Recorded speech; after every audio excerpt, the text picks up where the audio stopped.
我是 Jacky， 欢迎收听电扶梯走左边，让我们一起自我成长，离开舒适圈，做最好的自己，更好的我们。这是我们第一次全英文的特辑，那不要担心，我们都有中英文的字幕。我们访问一个在矽谷的连续创业家，他在2021用1.1亿美元，大概36亿台币卖掉他的公司之后，开始环游世界。那我们在录这个 intro 的同时，他现在正在南极壮游中。那他在出卖他的公司之后，开始全职创作内容，想要帮助其他人达成相同的目标。那他的内容也非常棒。那这一集我们在 YouTube 跟 Spotify 上都会有中文跟英文的字幕，所以大家可以把这一集当作是一个练习英文，不管是听力或是阅读的机会，同时也听一些有趣精彩的内容。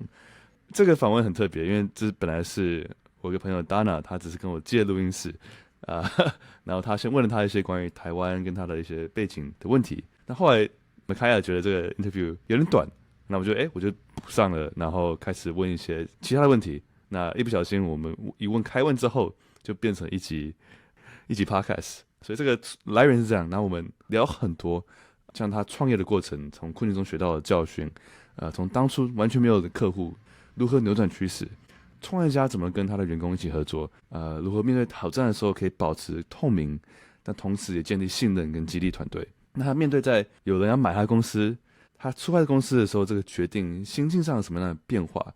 在出卖公司之后，他的生活发生什么样的变化？钱可以买到快乐吗？财富自由之后，那内心的成长、快乐的成长又有什么样的变化跟发展？那他在转职做内容创作之后，如何保持他内容的真实性，兼顾高质量的制作水准？他的 IG 跟 YouTube 都是非常非常棒的内容。他的 IG 是 Ask Michia，AskMichia，大家可以去看看，非常棒的内容。那我们可以聊他最喜欢的书，他最后送给大家的一句话：什么事情比天赋更重要？那一开始他会先自我介绍，然后再分享他对台湾的一些看法。那马上就会进入我问他问题的内容。好，那 Let's get into this. Hope you enjoy this episode. 希望你喜欢这集的内容，然后有什么回馈，欢迎告诉我们。But yeah, let's go. 电扶梯加速中，请握扶手，站稳踏梯。The escalator is speeding up. Please hold the handrail and stand forward. Yeah, so my name is Michia Rohrssen. I'm an American, so San Francisco, New York, kind of bounced around. Spent most of my career in Silicon Valley as an entrepreneur. Built a venture-backed startup, so we grew that from 2 guys in a tiny apartment to a company that, before I left, was about 230 people. We sold that in 2021, and now I travel the world and make content. So I'm just trying to share everything that I learned on my journey and teach it to other aspiring entrepreneurs and sort of early-stage people.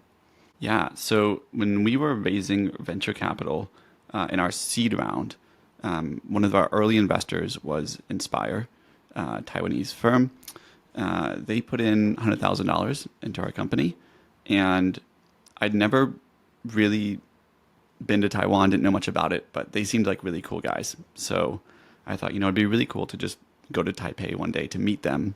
It's rare to get like a locals experience in a foreign country, so a few months after the investment, I ended up flying to Taipei, spent a week here in Taiwan, and just sort of fell in love with...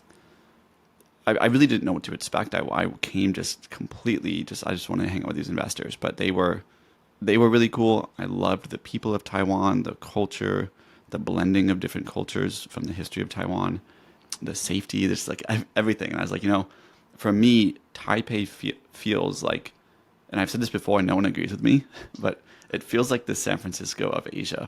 It's this city that's not too big, but not too small. Like you have everything you want, but it's not overwhelming like in New York.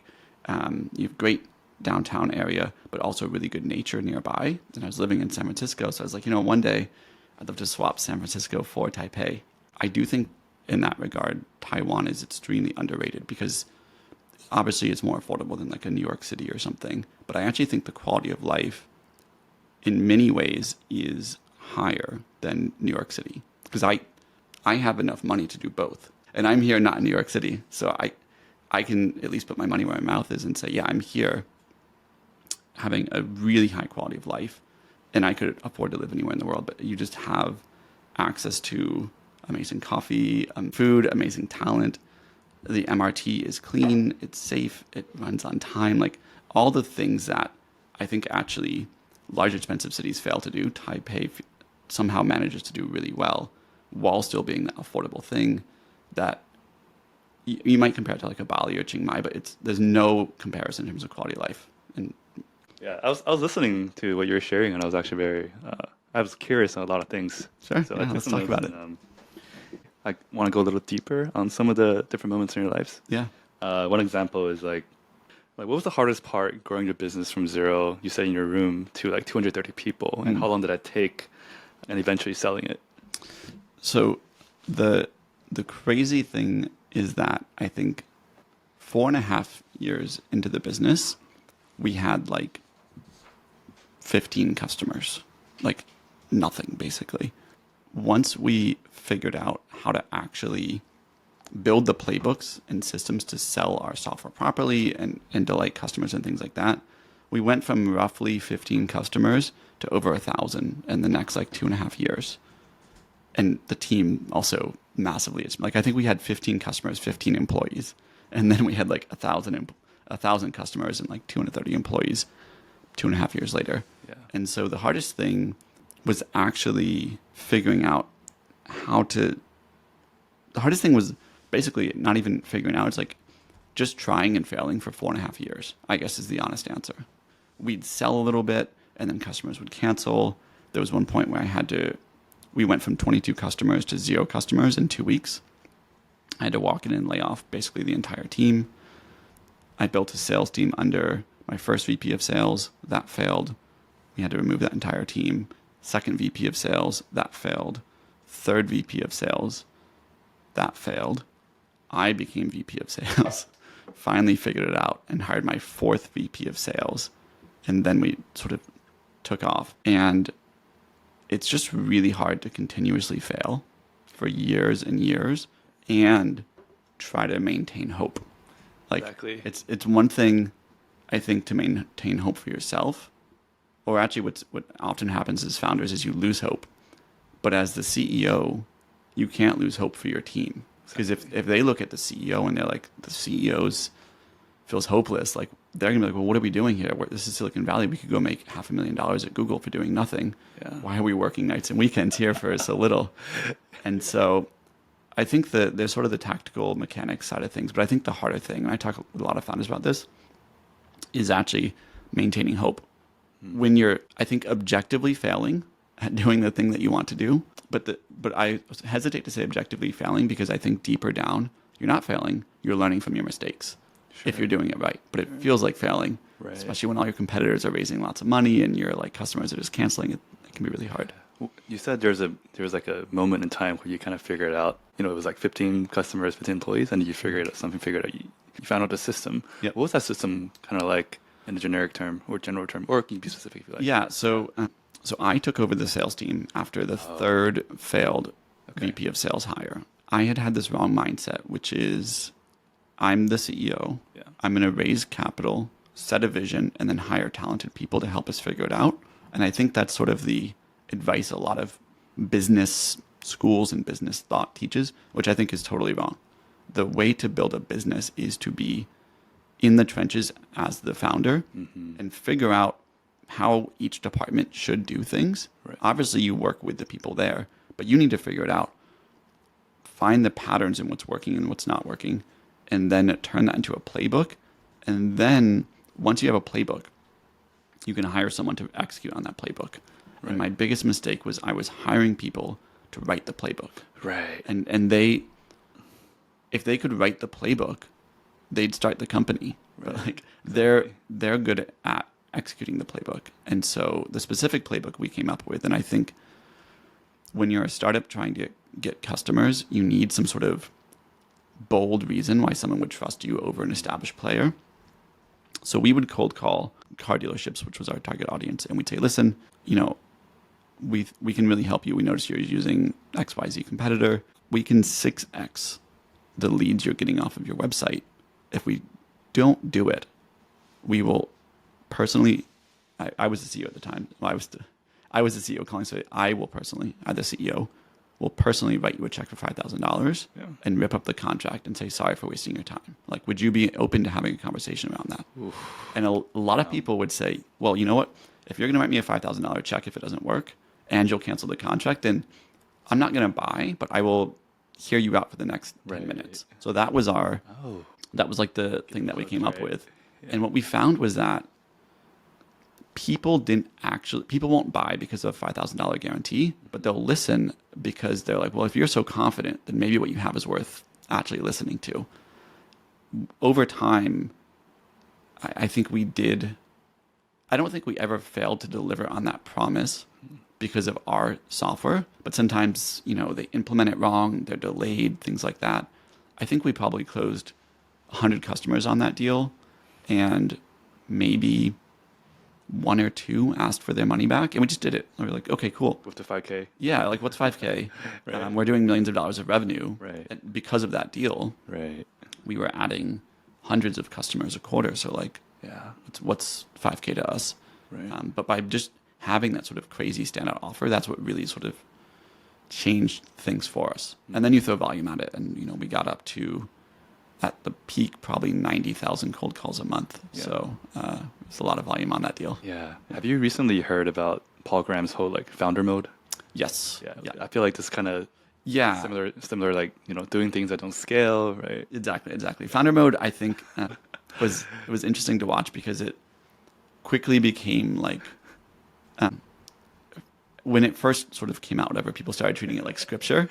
Yeah. And then within like 2 weeks, it was a meme already. So I was like, I'm not going to say the word founder mode. Yeah. But you have to be in the trenches. For sure. And I was too busy trying to be an executive and not just like a grunt figuring things out, I think, for too much of the company. I mean, there's one side of the Tim Ferriss for our work week. It says like delegate and outsource everything you possibly can. And there's the other side of the Paul Graham founder mode, like, all right, you got to be in the trenches, like you said, right? So it's kind of like balancing both sides. But I think you describe really well. First of all, be in the trenches and design a playbook, and then outsource, delegate, right? Yeah. So it's a matter of order.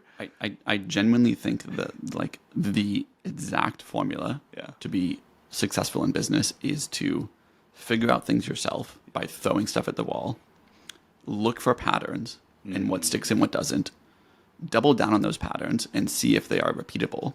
If they repeatably work, turn those into playbooks and then hire people to run those playbooks. Like, I'm not super dogmatic on a lot of things on business, but I think that is the only way to actually succeed. Yeah, that makes a lot of sense.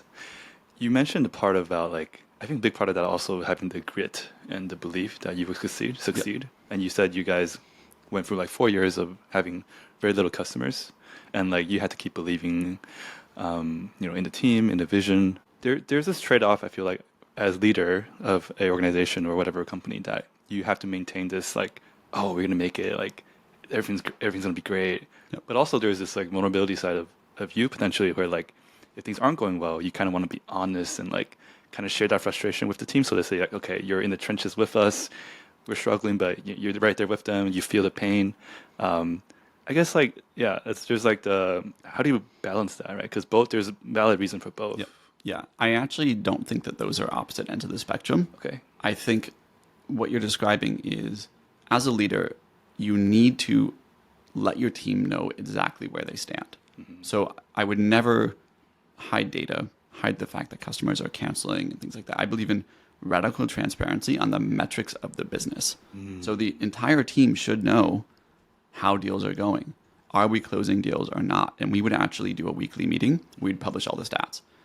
We did 42 demos, 3 signed, so on and so forth. And then the second part of that meeting is having the hope and being the hope that the team can land and say, we should be doing better than 3 deals closed on 42 demos. We need to get that to at least 10 deals closed on 42 demos. And here is our plan to do that. I can't stand here and tell you if that plan is going to work, but here's our best bet right now. Yeah. And we're going to iterate on that. And we're going to keep doing this until we get it right. And that second half is so important, because if you just say, we're doing 42 demos and 3 customers signed, it's not working, and I'm starting to get really worried about cash. We only have 6 months of cash left. Why would your team stick around? But if you're telling them, hey, listen, we're going to figure this out together. Things are not where they need to be, but we're going to get there. Yeah. Then the team has hope. So I think it's that. I think you need both. I don't think you are vulnerable and then not giving hope. You want to do both. But as a leader, it's extremely important that you maintain a public image of belief. Exactly, yeah. As soon as that cracks, I think your entire company cracks. Do you mean public as in with your team or like to the customers and investors? What's the internal? So there's different splits.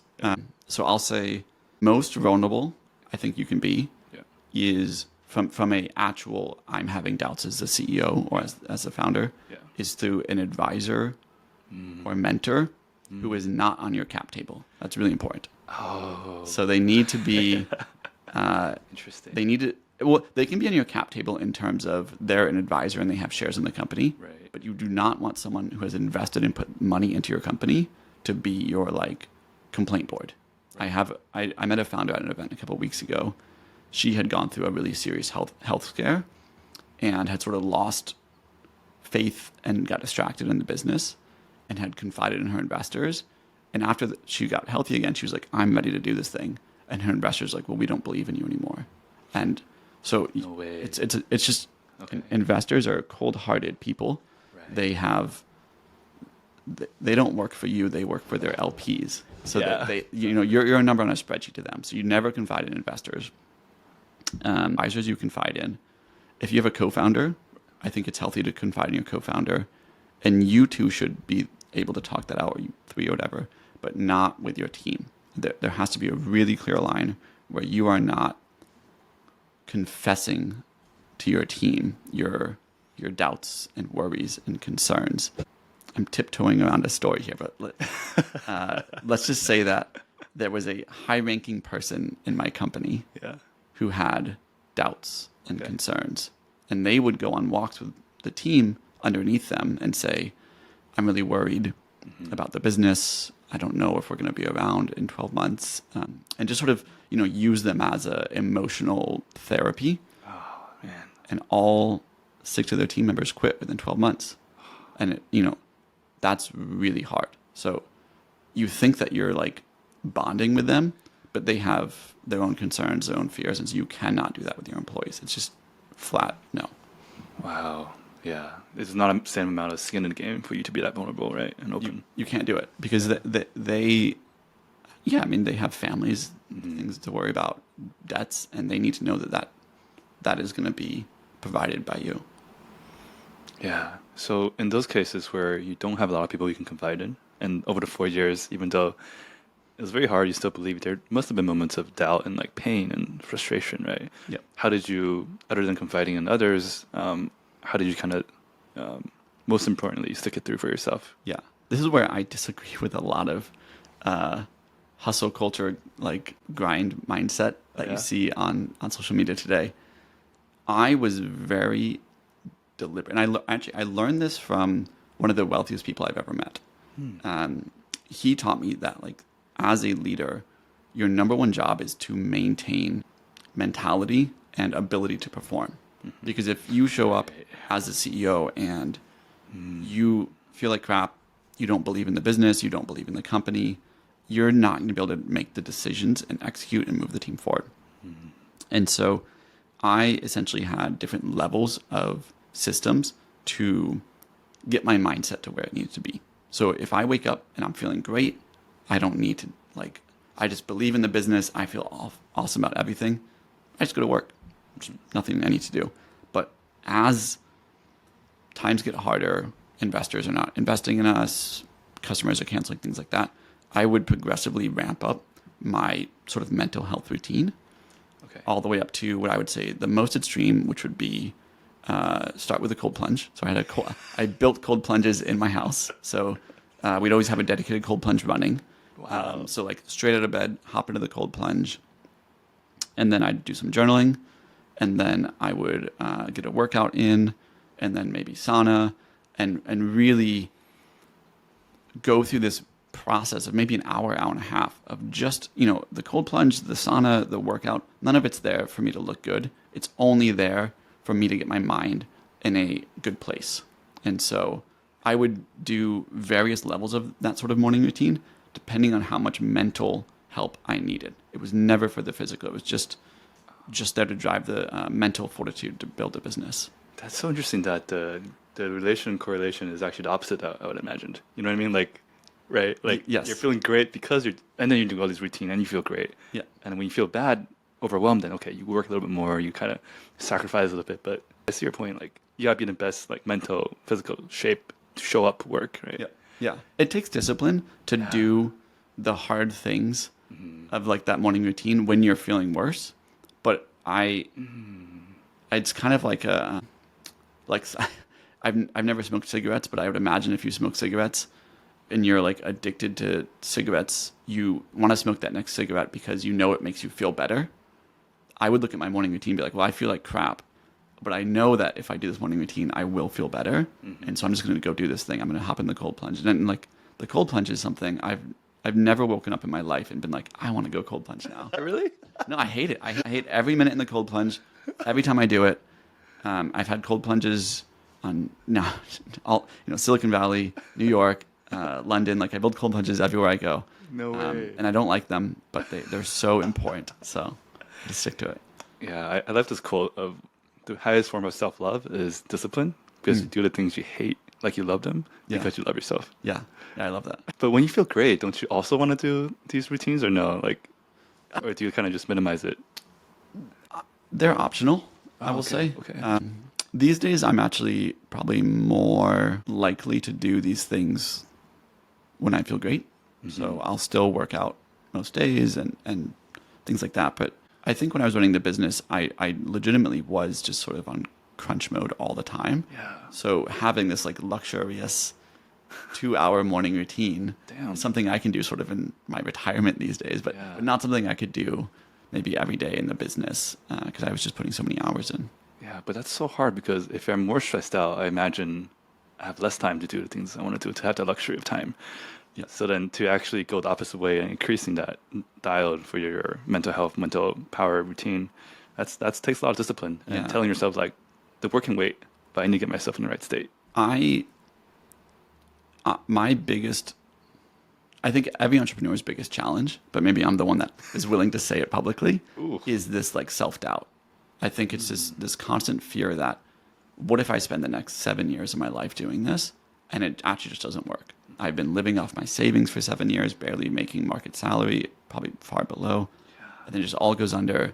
And it's like, well, now what? I could have just been chilling at Google making $500,000 a year. Oh, man. And so really... I feel that. Yeah, it's tough. So especially when you see your friends just living that life, you know, they're like getting their massages at 10 a.m. and then their barber cuts their hair at Google at 2 p.m. and then they have a smoothie and then they go home and I'm like, you didn't even do any work. So for me to say, I'm going to not do that, I'm going to like work really hard. It was really important that I keep my mindset right. And I was just really aware of that because I had watched other founders fail because of that. Right. You see a lot of founders sort of still go through the motions, but they've given up a long time ago and their team doesn't even, maybe their team knows it and their team's not even willing to call them out on it. Yeah. And then their company just slowly dies because they're going through the motions, but they're not really giving it their all. Are you kind of saying that what kept you going was that routine in some ways? I wouldn't say, so no. Okay. So for me, what kept me going was I would actually have a very clear vision of what I wanted out of life. And so literally above my bed, I had 9 photos.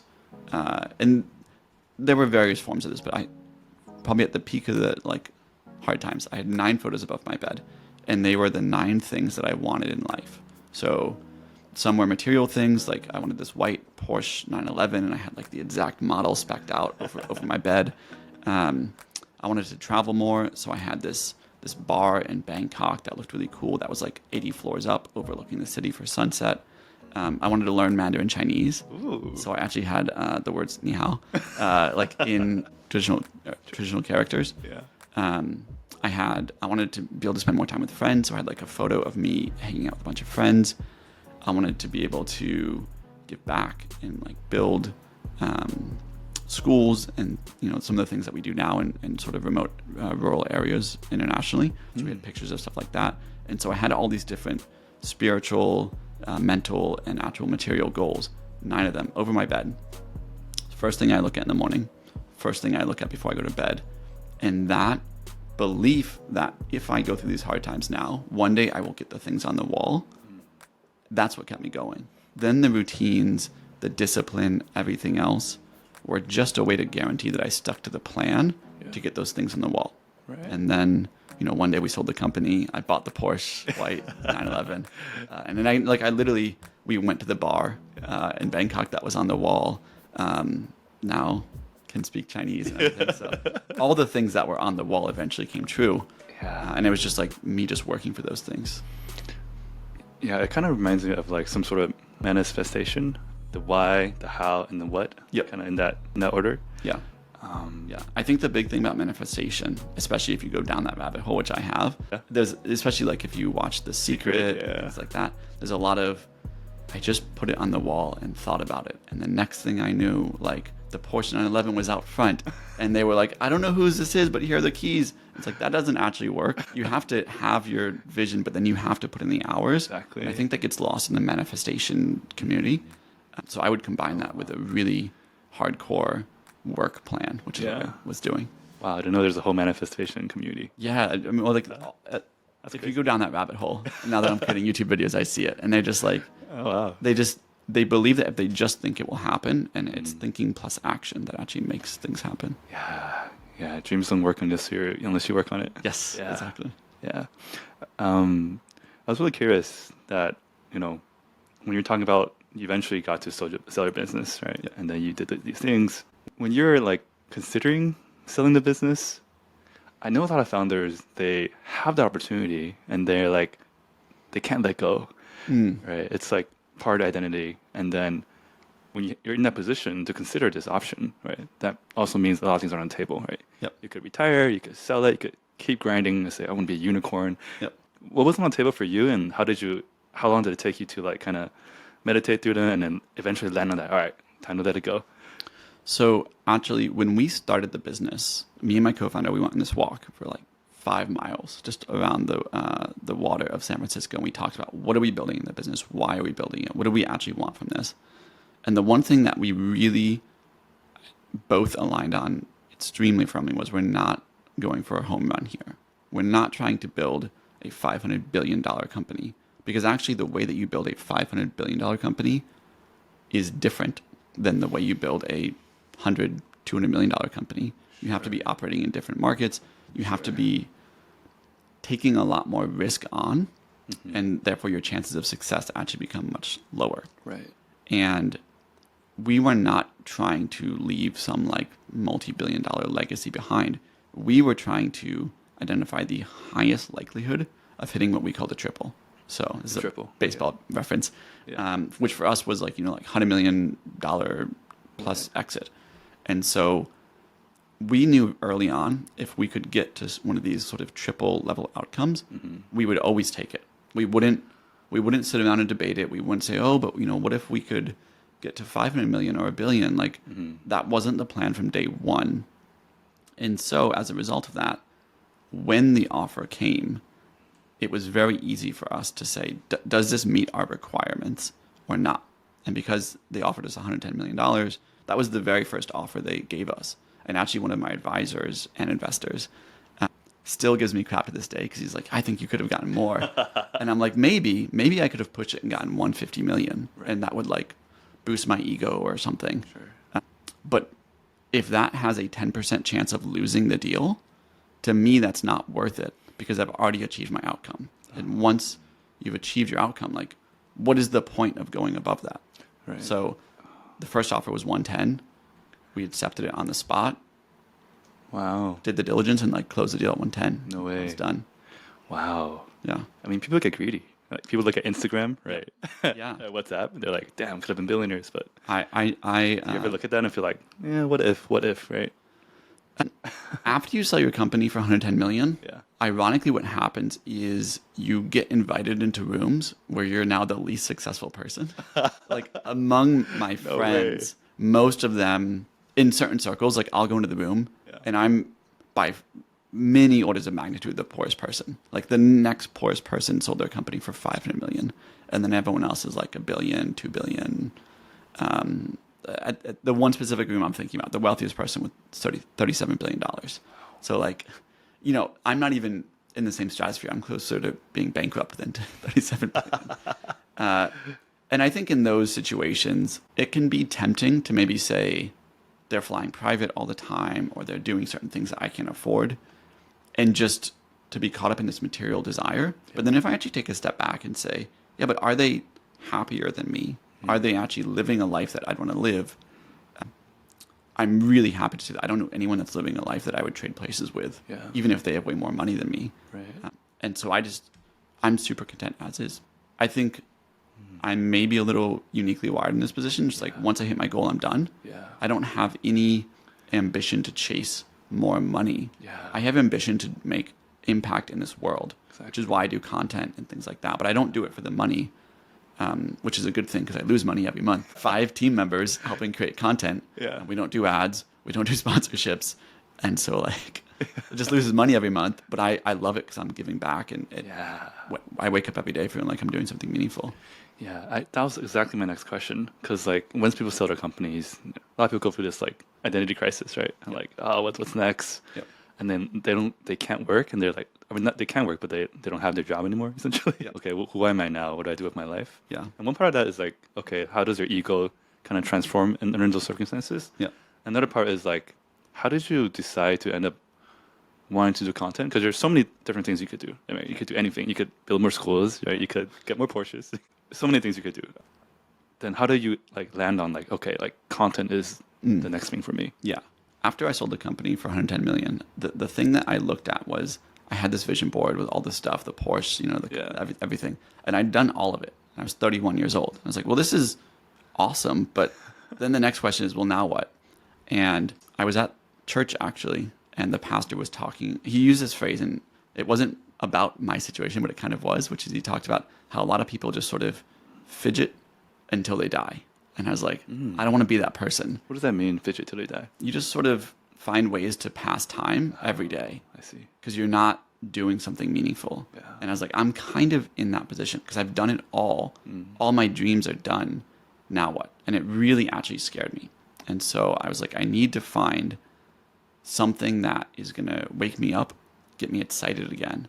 But I don't want it to be about making money because I think that is a trap. I was living in New York City at the time, 100%. and I met a lot of really wealthy people that had a lot more money than me, but all they thought about was making money. And I was like, what a stupid way to live your life. Like, if you have 500 million, why would you wake up every day stressed out about money, trying to figure out how to get more? And a lot of them were literally handcuffed by the idea of making money. That's all they thought about, and they hated their lives. I said you're like the 1% that is not thinking about money when you have more money. You know what I mean? Yeah.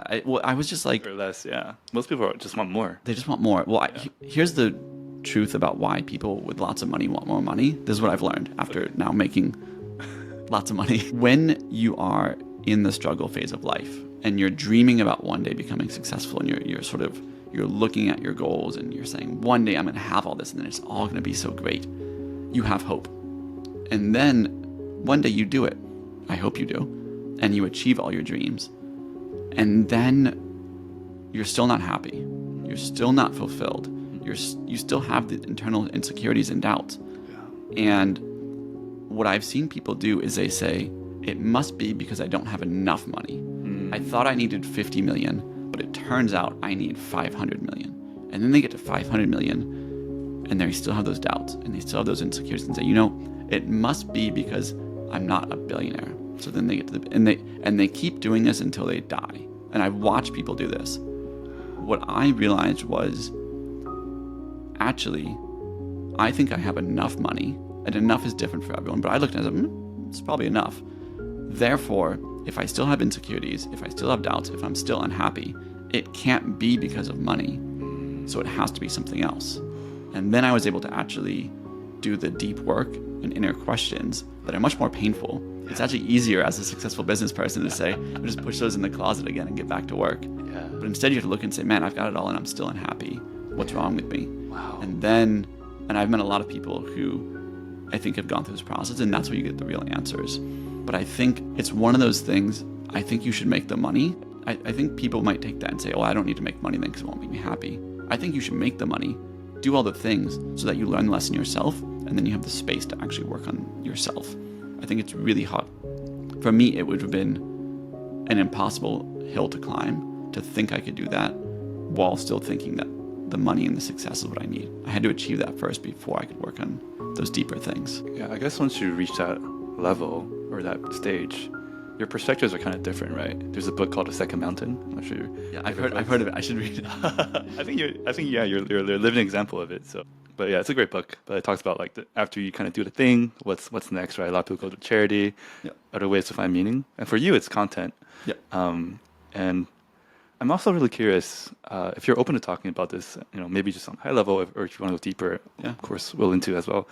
What were the deeper things you had to deal with after you figured out, after you had the money, and then you had to turn internally, like, wait, hold on, like this money doesn't make me as happy as I thought. Yep. And here are the things that actually now are more magnified because this is not a variable anymore. Yep. And now I have to focus on this and do the painful, deep work to kind of, okay, wow, now these are the things that are actually making me unhappy. Like, what was that process like? What are some of the things, if you don't mind sharing? Yeah. I think, so I grew up sort of in poverty in a family that declared bankruptcy when I was young, and I just grew up not having money, not having things, and watching other people have things that I don't have. And I hesitate to say that I have this feeling because of that, but that feeling of not feeling enough, not feeling worthy, as a lot of people use. Yeah. And I don't know if that's because I grew up that way or if everyone has that feeling, and this is just the way that I attach my innate feeling of being unworthy to. But I had that feeling, and I there's no logical reason why you have that feeling, but you feel like when you achieve a certain level of success, it'll go away. And I think after I sold the company for 9 figures, when that feeling doesn't go away, then you have 2 options. You can either move the goalpost and say, well, it's 10 figures, 11 figures next time, or you can say, no, it's me, and I just need to wrestle with that. And I think for me, there was no aha moment. I think it was more of an accepting, just saying, I am perfectly good enough as I am. I don't need to strive to be good. I don't need to work on, my 6-pack abs or whatever. Like, I can just be happy with who I am. Yeah. And that is just a thing that you have to accept. And I guess if you called it anything, I'd call it self-love. Yeah. And, I found a letter to myself the other day, and I think... No way. Yeah, it was like a Tony Robbins. I wrote a letter to myself, and it was honestly really sweet. Like, I was just like really proud of who I am, the man I'd become, the things that I had done.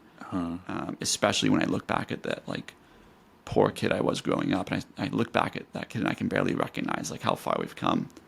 And I think just learning to love yourself, regardless of where you are, just saying, man, I've done so much already. That is what actually solves that feeling, not certain achievements. So did you feel like the external validation of selling your company kind of helped you love yourself more?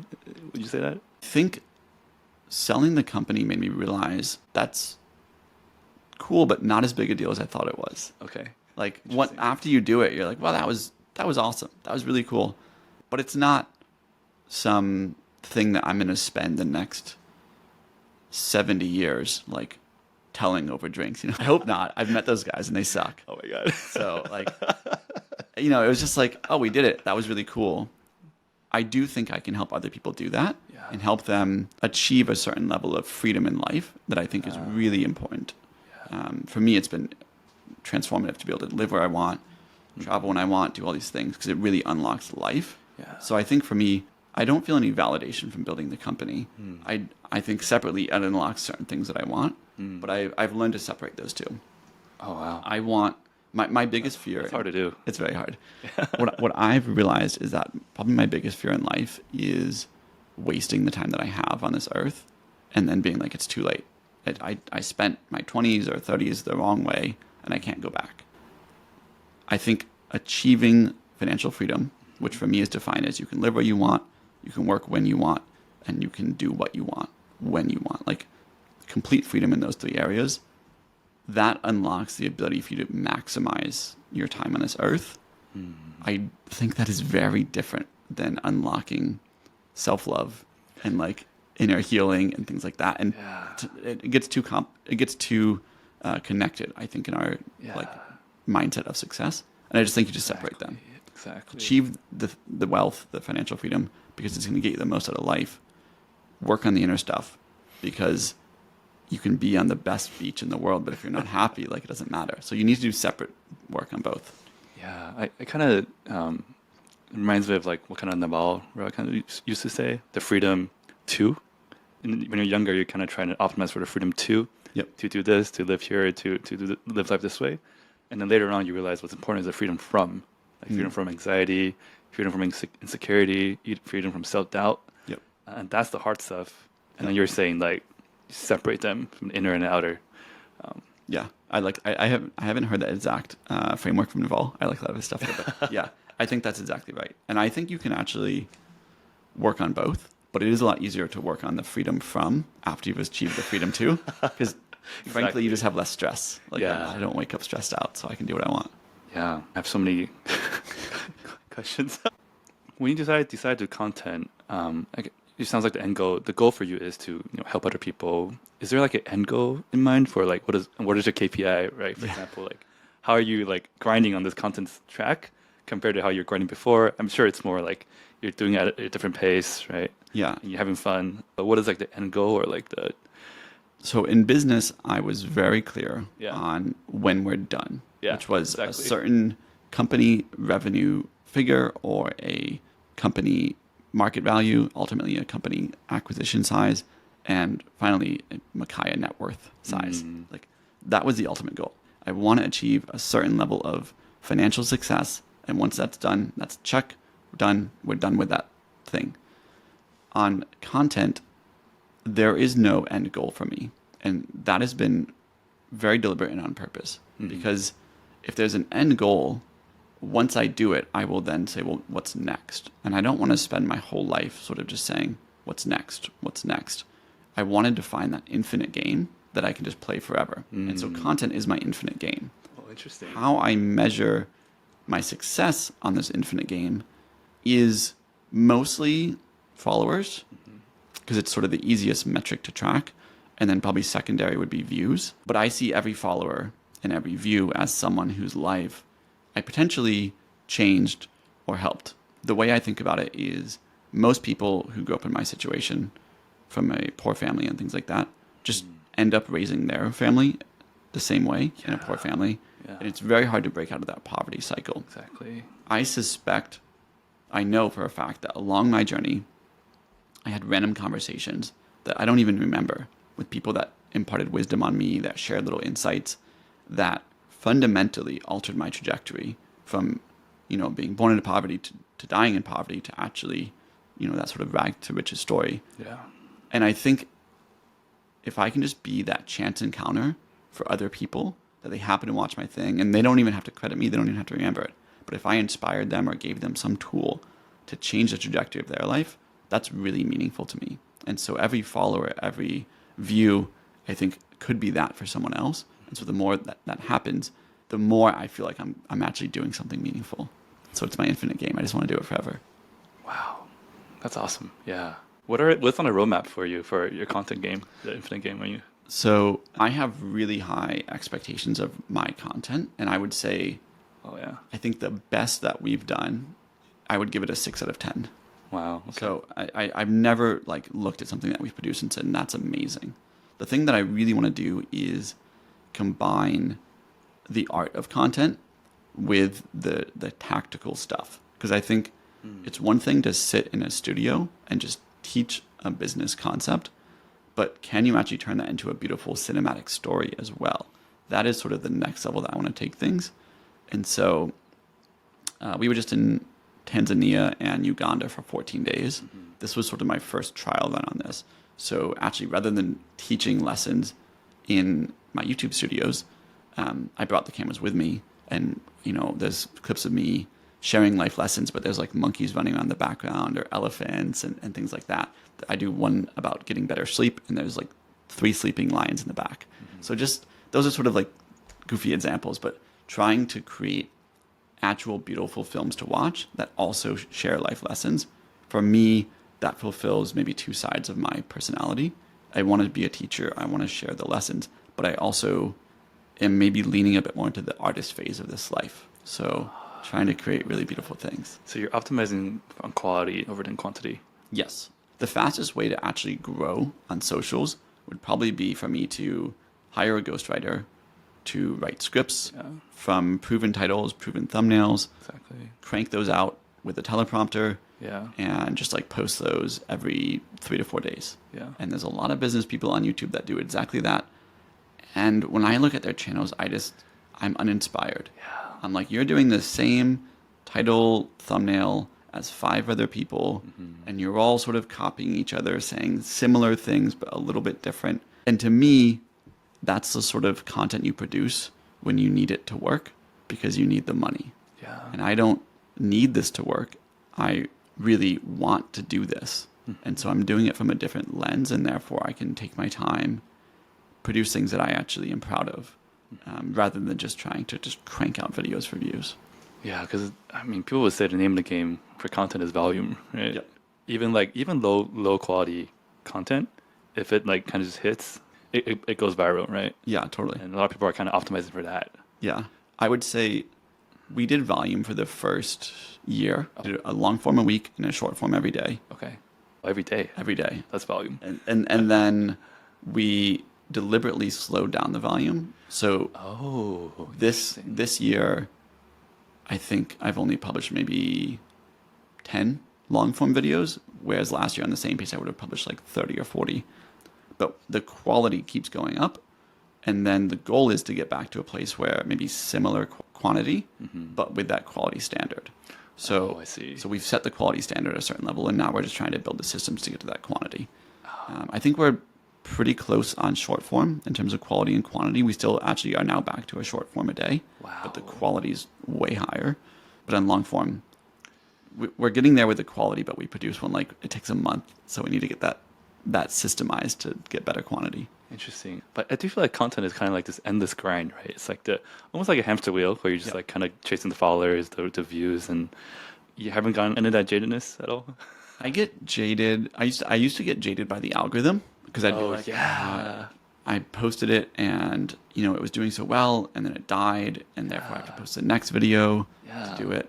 And I think once I stopped feeling like the algorithm killed my video, and more like, well, I just didn't produce a good enough video. And now I've met a lot of really talented creators who have pulled up their analytics dashboard and shown me. And if you post a great piece of content, it will sort of just get views forever. So I feel like a lot of the hamster wheel feeling is my content just eventually petered out. And so I can't really blame the hamster wheel for that as much as myself. And I can just improve on that. Right. And now it also helps that some of my content has moved to that evergreen state where, like, if I had to guess, a slow day is like a couple thousand likes of content, like people liking my content. So that just happens automatically, and it makes me feel like I'm a little bit off the hamster wheel. Yeah, so. But how do you create content every day at that volume, but also maintain the level of freshness? Because like a lot of times I create content too, and I feel like sometimes like I know this will hit, but like it's kind of recycling my old things I used to say and like kind of packaging a different way. Yeah. And I'm like, okay, what's the point? Like, I get bored. I get bored. I think the thing for me is the biggest shift moving from quantity to quality has been I spend a lot more time thinking. I will come up with 200 ideas for like every video I do almost right now. Because I have what's called a seed list, which is whenever I have a seed of an idea, I just write it in my Apple Notes. And that's just forever. And then I'll just kind of pop in that maybe every now and then and say, well, what of all these ideas is actually inspiring me right now? And then I'll work on that video. The other thing that has kept it fresh, and like I've been creating content for about 2 years. So I'm not like, I have friends who have been doing this for like 8 years, 10 years, and it's much harder for them to think about how you stay fresh. But I am currently writing a book. Oh, no way. So that is, it's been awesome. It's been really good for content because I think when you write a YouTube video or you do a YouTube video, you might think about that idea for a little bit. Yeah. But when I'm like writing this book, I'm not writing a book because I want to write a book. I'm writing a book because I want to share great ideas. And so the level of depth of thinking, like I might have spent 300 hours on one little concept trying to be like, what's the best way to package this? What's the best way to teach this? That then makes creating videos really easy. So my best video, how to make your first $1 million, I did last year. Yeah. I'm currently redoing that video, but to me, I'm not redoing. I actually thought the easy hack would be to take the script and just touch it up a little bit. But I realized my level of understanding on how to teach this topic has evolved so much that I ended up writing the script completely from scratch. And it's all the same fundamentals, but entirely new ways to actually implement them. And so for me, it feels completely fresh. It doesn't feel like I'm rehashing anything. So, because my level of understanding on the topic has changed a lot, at least my level of understanding on how to teach it. So that's what's changed for me. Wow, that's amazing. Yeah, It when works do you for me. think your book will come out? Like 2 years from now. Oh, really? Yeah, we have an agent who's great, but haven't even agreed to a certain publisher yet. Okay. It'll be one of the big ones, and then they'll have their team, I'm sure, rip it apart and review it. So it's probably 2 years from like coming out. Do you have like a favorite book or author? I guess some Mark Manson vibes a little bit going on here. Tim Ferriss. I would say the most transformative book of my life, like I'll exclude the Bible. Most transformative book of my life would be The 4-Hour Workweek by Tim Ferriss. We were talking about it. It came out the summer I graduated high school. Yeah. And I was, working at Circuit City, selling cameras for minimum wage. No way, you work in Circuit City? Yeah, $7.25 an hour.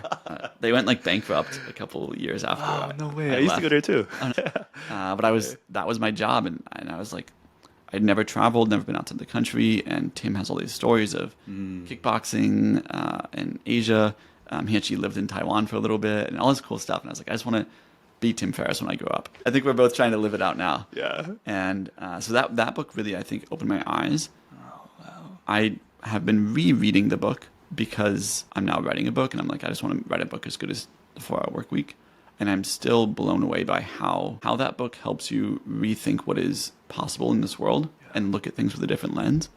Some of the tactical advice, a little less confident on. Like, I don't know anyone that ever really achieved the 4-hour work week. I think everyone's still working 40, 60 hours a week, but now you're your own boss. But it let me look at life a bit differently. So that book was really transformative. A book that, so I'm in this sort of group chat for people who have a certain net worth and above, who are under 49. That's the theme of the group chat. Arbitrary number. 49. Well, it was 45, and then there was like some 47-year-old, and so they said, fine, it's 49. They did a survey of like, what are the most impactful books? Oh. And so I was really curious. I'm like, these guys are all really successful. A lot of them are, some of them are actual billionaires under 49. So I was like, I want to know what books they're reading. And one that I've been reading recently is called A Complaint-Free World. Oh. It's one of those books. The reason I bring it up, one, I think it has legitimately probably doubled my happiness. Which is, I mean, that alone is like, whoa, worth it. But it's a book that you never hear recommended. Yeah. Everyone knows about sort of the usual suspects of books. But 7 Habits. Yeah, exactly. But A Complaint-Free World, probably the reason it doesn't get recommended is because it's a fairly simple concept. But if you just actually take the challenge in the book is to not complain for 21 days.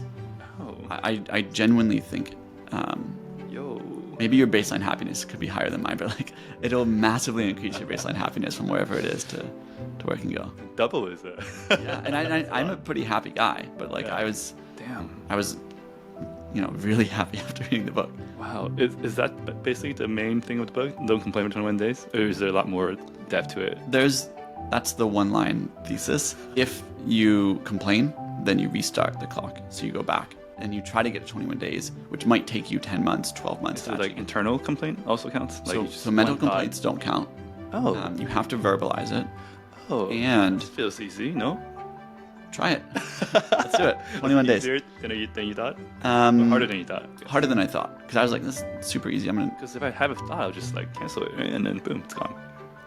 You would think that. But every now and then, it's just like stuff pisses you off so much, and you just complain a bit. So I haven't made it to my 21 days yet. No way. But I just read it like a couple months ago. So oh, no way. I read it like maybe just over a month ago. So do you have to verbalize it to someone else or just to yourself? You have to say it out loud. But the distinction that's been really helpful for me is stating the facts obviously don't count as complaints. So it's raining. here in Taipei today.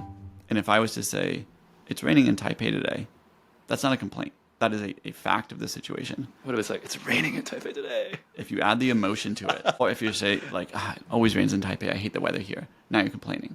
So Right. what I actually think has been the most helpful is I go to say something, and then I have to actually mentally stop and say, what's the fact of the situation, not the complaint of the situation. Yeah. And so that I actually think is what has changed the baseline happiness, because you start really just like detaching yourself from the emotion. You just say, this is the fact of the situation. Right. And then you can choose what to do about it. It's raining today. I'm going to grab my umbrella. That's not a complaint. Yeah. And so, yeah, it's a really underrated book that I think is like Wow. actually been pretty impactful. And so there's a lot of, you should read the book, because there's a lot of science and sort of details around what, but it's great. Yeah, when you first read the book, it reminded me of, is this probably something similar to like Extreme Ownership by Jocko Willink? I'm not sure if you... I've read it, yeah. Yeah, okay. Yeah. And that's one of my favorite books too, but it's a completely different approach Yes. than this, which I like. This is a lot simpler, It's super simple. probably harder than you think. Yeah, the exact challenge is to go 21 days without complaining verbally, and you're supposed to wear a bracelet, and you just switch it wrist to wrist every time you complain. So you attach a physical reminder. I just complained, I need to move this. And so you reinforce that habit. I have not picked up a bracelet yet. I need to like get one so I can do this. I've been like looking at the night markets and stuff or something. Yeah. But yeah, it's been great. I really like it. Yeah. Would you say Tim Ferriss is your role model? Tim Ferriss, I would say, was my role model. Oh, who's the... Okay. So there's no easy way to sort of like, I don't have a singular role model anymore. Yeah. So for a while, it literally just was Tim Ferriss. Like, I just want to be Tim Ferriss. No way. And now I think there's aspects of Tim Ferriss that I really like, aspects that, like, he's kind of become more of a monk these days. Yeah. And I'm less on his sort of monk phase. Yeah. But Tim Ferriss, huge sort of role model for me. Arnold Schwarzenegger, massive role model. Total Recall. You read his book, new book, Be Useful? I haven't read Be Useful, but I've read Total Recall like multiple times. Really? I really like Shoe Dog by Phil Knight, also sort of just like a great book. really cool guy. Yeah. So I look at sort of different people that have achieved lifestyles that I find desirable, and I would say I've picked little pieces of them. The closest thing to the ideal role model for me would be myself, because maybe for not the first time in my life, but pretty closely, I would say living the exact, true, authentic life that I want to live. And that is, like, it's really cool to be able to say that and say, I don't wish I was doing something different. I don't wish I had a different job. I don't wish I was living in a different country. Like, everything I'm doing is exactly what I want to be doing. Yeah. So, I'm not my own role model, but, like, I've taken all these inspirations from the role model, and I've landed on this is exactly how I want my life to be, and I do it. I think you mentioned the key word a few times, authenticity. Yep. It sounds like that's something you're really striving for, and you feel like you're able to say that you're who you are authentically, and you love who you are. Yeah. What's the journey like getting there, right? It's the journey of wanting to be the better version of ourselves. There's also the journey of being the more authentic version of ourselves, and maybe those are the same thing, maybe they're not. How do you kind of see these? When you have, like, if we go back to the inner work discussion, when you feel like you're not worthy, it's probably very hard to be authentic, because you don't necessarily approve of yourself to the highest level. So you'd be very cautious to show that to the world, whether it's even, on a one-on-one coffee or on like a podcast with a platform. Right. As you become more proud is a word, but maybe accepting of who you are, then I think you're able to move into a more authentic space. And especially because I do mostly business and finance content, I actually did an exercise where I looked at all of the people in the space and said, how can I stand out and be different? And one of the top things I identified was, I think authenticity actually can be my superpower, because I don't think the other business creators are very authentic. I think they're renting like private jets just for photo shoots. They're living a certain lifestyle that they don't actually live, but they only show it on camera. And ironically, I live a lifestyle that I wasn't showing on camera. So that's why I now travel with like more cameras and try to actually get more of my life caught on camera, because I just want to show my authentic life. And I think that's one of my superpowers, is saying, this is who I am, this is what I actually do. I'm going to bring you along and show you what it's like, and then teach you some lessons on how to get there. I think that is a superpower in content. And I think with the age of AI and everything else, more and more people will start picking up on authenticity. And, I hope that sort of the fake personas in the business world online will start to go away. Because they're frauds, and frauds don't deserve a platform to have a voice. Yeah, there's a few points I think is really interesting. Because we're talking about being the better version of yourselves and then being more accepting, proud of yourself, Yep. and then being more authentic. It almost feels like there's a stage, different phases where like you try to be a better version of who you are, you work hard, and then you get to a point where you start accepting or being proud of who you are because of the work you put in, whether it's inner or outer. And then you're able to, once you start accepting yourself, being more authentic. Yep. And then once you're authentic, you actually get to use that superpower and be a better version of yourself because you're authentic and you're more aligned mentally, physically, spiritually, emotionally, whatever. Yep. Right? It almost creates this like positive feedback loop in a way. One thing that I think is interesting is you say being authentic is like a superpower. Maybe a counterpoint to that is that, yeah, like being authentic is great, but then I feel like to create content, if the metric is views, is followers, like a lot of people actually don't pick up on that. You know what I mean? Like it's a very niche superpower because like these like farm fields, whatever, they're churning around because they're getting followers, they're getting reach. Yeah. And then most people can't tell between someone reading the teleprompter, reusing the title, versus, for example, you, right? Yeah. So then that's this content game that we have to play. That's annoying, but I guess you could say like if you're creating content that's true to yourself, you feel better about it, and eventually, hopefully, in the age of AI, you're able to like stand out with that, right? I think the thing that really helped me understand this paradigm was a hero that became like a friend and a mentor. I don't know if you know who he is, Elliot Choi. Yeah, so Elliot's a good friend. We No way. For the first like 6 months of this year, we hopped on a call every 2 weeks. Wow. And for like an hour, and I would help him on the business side, and he would help me on the YouTube side. Oh. And the thing I really liked about it, like Elliot is known for being a very authentic creator. That's why people love him. What I learned from Elliot is that all views are not the same. And so I can do certain content that will get 1 million views, but maybe the people that watching it are the kind of people that are more attracted to a less authentic lifestyle, that want that flash and things like that. I see. Whereas what I've found, like I mentioned, some of the people that I've connected with, I think those people are more legit themselves and therefore recognize a more authentic creator. And so I really enjoy the people that I get to meet. And I'll use one more example, which is that I've gone on some podcasts that I think have a lot of these sort of business guru-y guests. And I'll go on them and I'll speak about the same stuff that I always talk about. But then I'll notice in the comments, there's a bunch of sort of like really angsty, weird comments and like angry red pill teenagers. Yeah. And I never get those on my own content. And so even though I'm saying the same things, they've built an audience that I actually don't like. Whereas I think I attract sort of, a tribe that vibes with me, that is cool. Yeah. I like the people that follow me. Yeah. I guess that's how I ended up on this podcast is like, someone in Taipei saw me and then next thing. So I like to think that even if my views are lower, I'm attracting the right people. And thankfully, actually, if you look at my best performing content, it is often stuff that is, I think everything I do is authentic, but sometimes I'm talking about something that's a little more authentic or vulnerable that's maybe a little bit differentiated in the space, and that stuff is often what gets the millions of views. So Really? it's sort of, I don't have to trade. I do get both. I really care about getting the right people to watch my I stuff. love that. Yeah, I love that. I wish there was a way to quantify that. There's no way to quantify. I pushed Elliot on this a lot, and he was like, his number one quantifiable metric is the comments.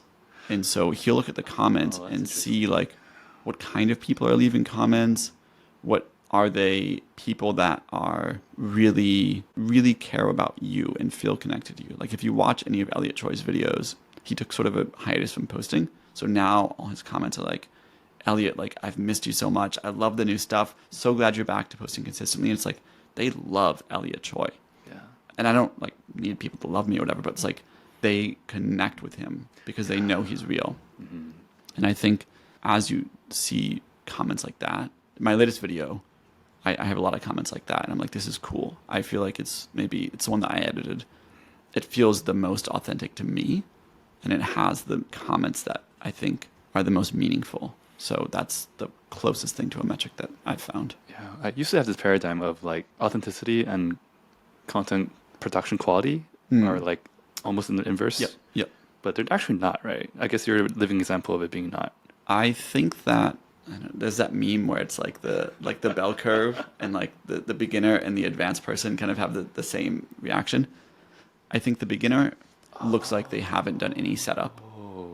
I think the sort of intermediate level is you've done a high level of production, Right. and it's obvious. Yeah. You can tell it's being produced. I think the best version of content is there's a lot of thought and a lot of effort going into the production, but it's not visible to the viewer. When they can see the lights and like I think if it looks like it's a like hardcore YouTuber's studio, I think it loses its authenticity. I think so. Like the latest video I filmed on location in Tanzania and like across different safari trips. But I put a lot of thought into the production of that, from a lens choice, lighting, everything else. But I don't want you to see it.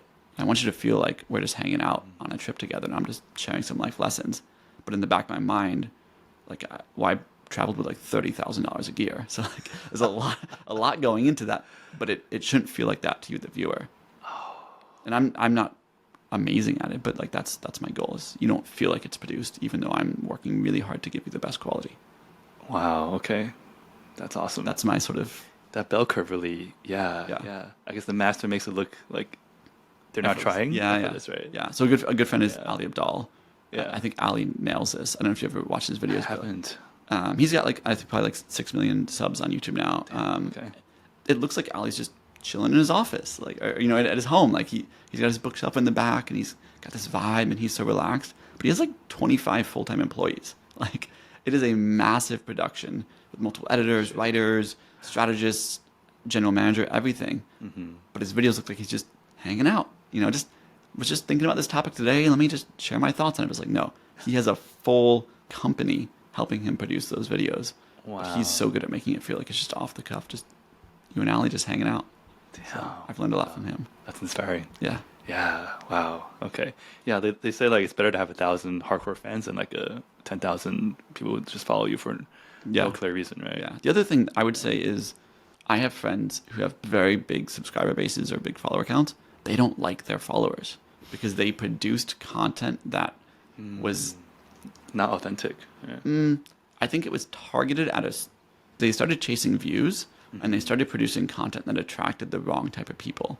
And so then they got the views, but now they're like, I have 500,000 followers, but I hate my followers. That's like what one of them tells me. And it's like, well, if you hate your followers, then like at some point you question why you're even doing this. Yeah. So I really like the people that follow me. They're cool and I just want to hang out with them. Yeah, I think one really cool thing you could do is like try to build a community out of the followers. Like that's an interesting way to having them kind of, if you like kind of who they are, they probably like each other too. You know what I mean? Yeah. And that could be a cool way to kind of make the tribe even stickier.